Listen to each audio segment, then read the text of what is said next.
Bonjour, bonjour, bonjour, bonjour à Yaoundé, à Douala, Bafoussama, Fonzome. Je sais que les cœurs battent la chamade, même si vous me dites que ouais, on ne s'intéresse plus. Je sais que tous les Camerounais sont accrochés à Bouaké, où va se jouer la dernière rencontre de groupe entre le Cameroun et la Gambie.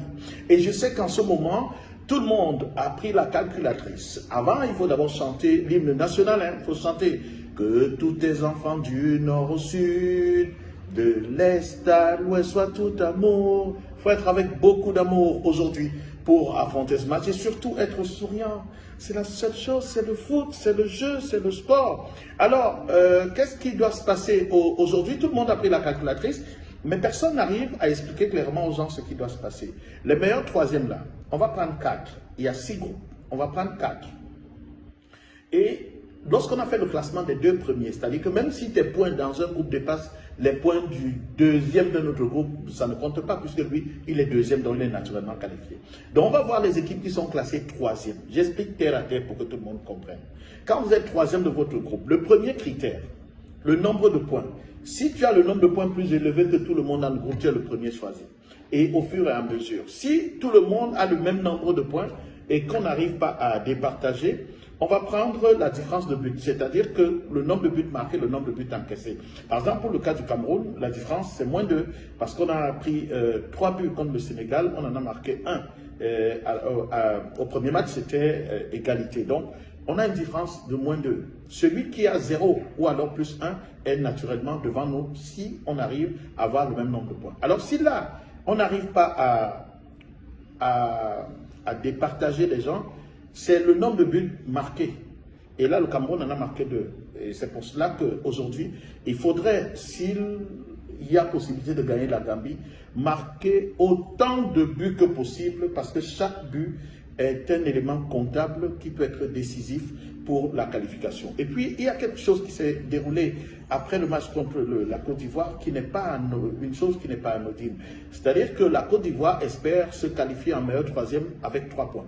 Ça veut dire que la Gambie, qui peut-être avait désespéré ou qui peut-être pensait que 3 points, ça ne peut pas être suffisant, a un autre enjeu pour ce match. Donc, la Gambie ne vient plus, juste par formalité. La Gambie estime qu'à 3 points dans le groupe de la Côte d'Ivoire, il peut tout aussi avoir 3 points et se qualifier. Donc ce n'est plus un match de formalité, entre guillemets, pour la Gambie, comme on pouvait le penser. C'est un match sérieux pour la Gambie. Quand j'ai fini de dire ça, je dis qu'on reviendra sur le débrief dans les autres groupes des premiers qualifiés, de l'Égypte qui s'est qualifiée avec 3 points, de toutes ces équipes du Nigeria et de la difficulté qu'a éprouvée l'équipe de Côte d'Ivoire. Mais parlons rapidement de l'équipe du Cameroun avant de continuer. J'ai remarqué en conférence de presse que Nuhu Tolo a fait une déclaration en disant qu'ils n'ont pas couru assez. Et ça m'a fait plaisir d'entendre ça.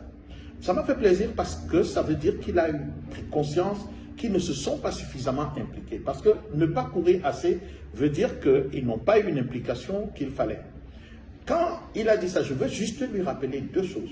Il ne faut pas juste courir pour courir. La preuve, sur les statistiques, on a une possession de balles supérieure à celle du Sénégal. Nos joueurs ont même touché plus de ballons que les joueurs sénégalais. Mais dans quel axe, dans quelle surface? Parce que si on a plus de ballons dans notre camp, ça ne sert à rien. Si on fait plus de passes dans notre camp, ça ne sert à rien. Si on court plus dans notre camp, ça ne sert à rien. C'est pour ça que je suis quand même entré un peu en profondeur dans les statistiques du premier match pour qu'on comprenne, ou alors qu'ils comprennent ce qui a lieu de rectifier rapidement.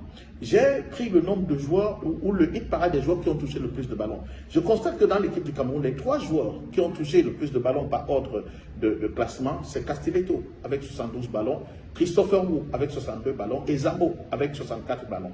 Vous allez donc remarquer que c'est les 3 joueurs, 2 dans l'axe et celui qui était devant eux.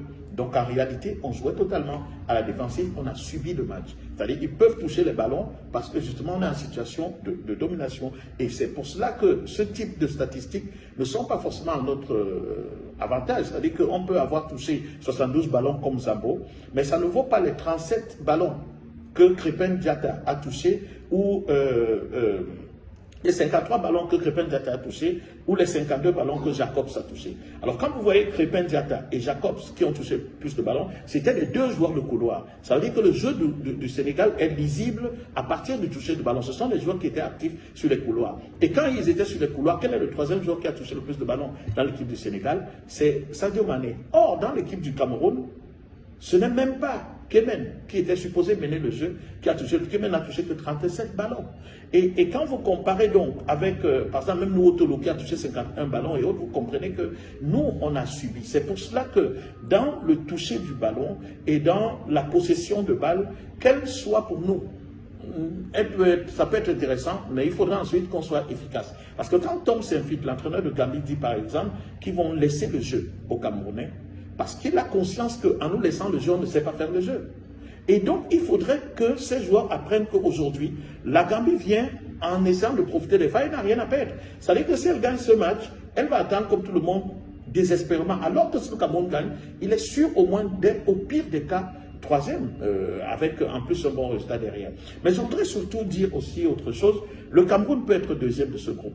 Il ne faudrait pas qu'on fasse comme si le Cameroun ne peut être que troisième, parce que si le Sénégal, et je crois que le Sénégal va battre la Guinée, c'est pour cela que le Cameroun, ou même si le Sénégal fait match nul, ou en fait si le Sénégal arrive à battre la Guinée par match nul, le Cameroun, en gagnant, passe deuxième.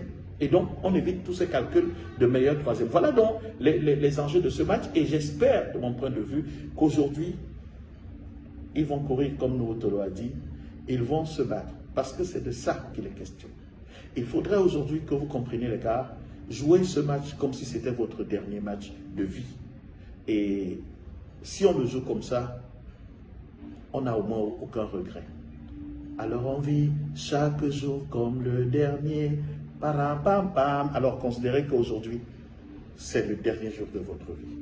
En considérant comme cela, vous allez pouvoir vous en sortir. Mais quel que soit le résultat, l'essentiel, c'est d'avoir tout donné. On peut passer comme on peut ne pas passer, là n'est pas la question. La question aujourd'hui, c'est de donner tout, de sortir la tête haute si on doit sortir et de continuer la tête haute si on doit continuer.